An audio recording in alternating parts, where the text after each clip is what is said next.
کون سا ایسا بجٹ ہے 78 سال میں کہ جس پہ کوئی تنقید نہ ہوئی ہو؟ دوسرا، یہ جو مراد والی بات ہے، اس بل کو پیش کرنے والوں میں کیا پی ٹی آئی شامل نہیں تھی؟ اور کیا پی ٹی آئی نے یہ کہا کہ ہم یہ مراد نہیں لیں گے، یا کوئی ممبر بتا دیں مجھے کہ جو مراد نہ لے رہا ہو؟ ٹھیک ٹھیک.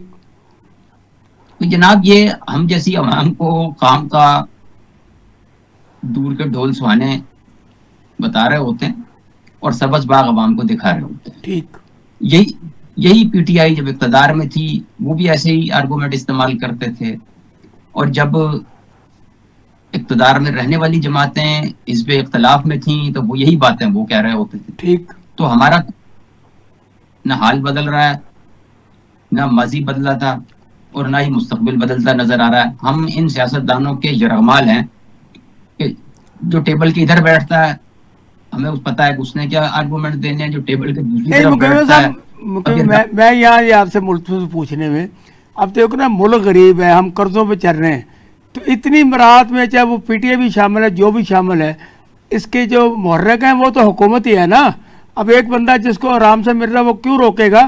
تو لیکن حکومت کو یہ چاہیے تھا نا کہ وہ اپنے وزراء کی تنخواہوں میں اضافہ نہ کرتے، وہ اپنی M N A M P A کی تنخواہوں میں اضافہ نہ کرتے، وہ وزیر اعظم اور مختلف جو اور شعبے چیئرمین سینٹ ہیں، اسپیکر قومی اسمبلی ہیں، ان کے 600 تک انہیں اضافہ کیا ہے. اس پہ آپ کچھ کہیں؟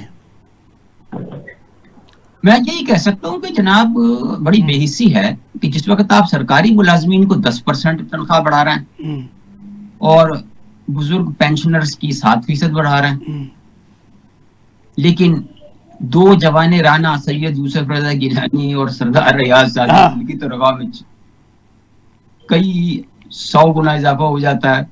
600 گنا. جی. اور سب سے دلچسپ جو اسٹیٹمنٹ ہے وہ سید یوسف رضا گیلانی کی ہے کہ وہ نہیں کیا انہوں نے، مجھے پتہ ہی نہیں تھا. ٹھیک. میں کہو سسیے بے خبرے تیرا لٹیا شہر بھنگور نہیں. جناب مقیمہ خان صاحب آپ کا بہت شکریہ، آپ نے ہمارا بھرپور سیا. محترمہ زیبا ناز صاحب آپ کا بہت شکریہ کہ آپ نے اپنا پوائنٹ آف ویو بیان کیا. اور جناب محترمہ سیدہ عابدہ حسین صاحبہ نے ہمیں ایران، اسرائیل اور امریکہ کے سارے محرکات سمجھائے. میں آپ سب دوستوں کا بہت مشکور اور ممنون ہوں. اب میرے سوالات اور میرے پینل کے جوابات اس کا فیصلہ کرنا آپ نے.